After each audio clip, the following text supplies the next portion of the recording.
मेरी घर के बगल वाले भैया ने मुझे घर पर अकेले देखकर मुझे दिन भर मेरी नमस्कार। दोस्तों, आप लोगों की स्वागत है आज की इस लाजवाब कहानी में। मेरी नाम अंजलि कुमारी है। मेरी उम्र लगभग अभी 18 साल है।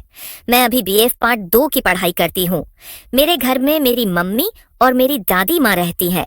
मेरे घर के बगल में एक आंटी रहती है जिसका एक लड़का भी है। उनका नाम विशाल कुमार है। उनका उम्र लगभग अभी 23 साल होगी। वह भी मेरे साथ ही बीए पार्ट 2 की पढ़ाई करते हैं। मेरे घर पर कभी आते जाते रहते हैं और हम भी कभी उनके घर पर चले जाते हैं जब कोई काम करता था। एक दिन की बात है जब मेरी नानी की अचानक से बहुत ही तेज तबीयत खराब हो जाती है। तभी उसे दिन सुबह ही मेरी मम्मी मेरी नानी के घर चली जाती है।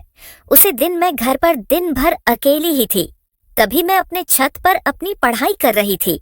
तभी मेरे बगल वाले भैया मुझे अपने छत पर आकर मुझे बार बार देख रहे थे और नजरें मिलाने की कोशिश भी कर रहे थे। तभी मैं उनसे बोलता हूँ कि अरे भैया, आप यह क्या कर रहे हैं। तब वह बोलते हैं कि मुझे कुछ आवाज सुनाई नहीं पड़ रही है। ऐसे ही बहाने कर कर और मेरे छत पर आ जाते हैं और बोलते हैं कि अब बोलो, तुम क्या बोल रही थी। तभी मैं बोली कि अरे भैया, मैं आपको देख रही थी कि आप मुझे कब से देख रहे थे। यही तो मैं आपसे बोल रही थी, लेकिन आपको तो सुनाई ही नहीं दे रहा था। तभी मेरे बगल वाले भैया बोलते हैं कि अरे अंजलि, तुम आज बहुत ही ज्यादा खूबसूरत लग रही थी, इसलिए मैं तुमको बार बार देख रहा था। मैं बोली, क्या? अरे भैया, अपनी बहन को कोई ऐसा देखा है क्या? तभी वह बोलते हैं कि तुम मेरी बहन कहाँ से हो गई? तुम तो मेरे बगल वाली आंटी की लड़की हो। तभी मैं बोली कि अरे भैया, आपकी तो बहन समान हूँ ना। तभी वह बोलते हैं कि मैं तुमको अपनी बहन नहीं मानता हूँ। इतना बात सुनकर मैं डर जाती हूँ। तभी मैं अपने छत से नीचे आने लग जाती हूँ। तभी वह मुझे बोलते हैं कि अरे तुम कहाँ जा रही हो। मैं बोली कि मैं जा रही हूँ नीचे अपने घर में अपनी पढ़ाई करूंगी। तभी मेरे पीछे पीछे मेरे कमरे में भी वह आ जाते हैं। जब तक मैं उनसे कुछ बोलूं, वह मेरे मुंह पर अपना हाथ रहकर मेरा मुंह को बंद कर देते हैं और मुझे बोलते हैं कि मैं तो आज तुम्हारे साथ काम करना चाहता हूँ। मैं बोली कि आप ये कैसे बातें कर रहे हैं। तभी वह बोलते हैं कि अरे अंजलि, तुमको भी काम करने बहुत ही ज्यादा मजा आएगा। मैं बोली कि मैं आपके साथ नहीं कर सकती। इतना बस सुनकर वह मुझ पर गुस्सा हो जाते हैं और बोलते हैं कि मैं तुमसे बहुत ही ज्यादा प्यार करता हूँ।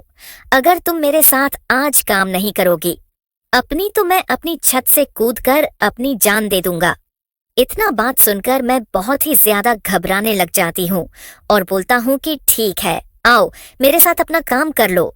तभी वह मेरी साथ अपनी काम करने लग जाते हैं और बोलते हैं कि अभी तक तुम अपने काम नहीं करवाई थी। क्या मैं बोल कि नहीं, अभी तक तुम्हें अपने काम नहीं करवाई हूँ। आज तुम पहली बार मेरी कम कर रहे हो। तभी वह बोलते हैं कि हाँ, मैं तो बहुत ही ज्यादा भाग्यशाली हूँ। तभी मैं उनसे बोलता हूँ कि भैया, मैं आपसे एक बात पूछूं, क्या आप सच में मुझसे प्यार करते हो क्या? तभी वह बोलते हैं कि हम पागल, मैं तुमको बहुत दिनों से लाइक कर रहा था। मैं मौके की तलाश में था कि जब तुम्हारे घर पर कोई नहीं रहेगा तो मैं तुमको प्रपोज कर दूंगा। लेकिन आज कितने दिनों इंतजार करने के बाद आज वह मौका आ ही गया। लेकिन भैया, तुम मुझे भैया मत बोलो, ठीक है? तभी मेरे बगल वाले भैया बोलते हैं कि अंजलि, मैं तुमसे एक बात पूछूं, क्या तुम भी मुझसे प्यार करती हो ना? मैं बोली कि सोच कर बताऊंगी। तभी वह बोलते हैं कि कितने दिन बाद बताओगे, मुझे कब मौका मिलेगा, कब नहीं, फिर ऐसी मौका कभी नहीं आएगी। मैं बोलता हूँ कि मैं आपको बता दूंगी, आप मेरे घर पर नहीं आ सकते, लेकिन नहीं तो आपके घर जा सकती हूँ ना। तभी वह बोलते हैं कि ठीक है, मुझे जरूर बताना। फिर मैं कुछ दिन सोने के बाद उनको अपने दिल की बात बोल देता हूँ।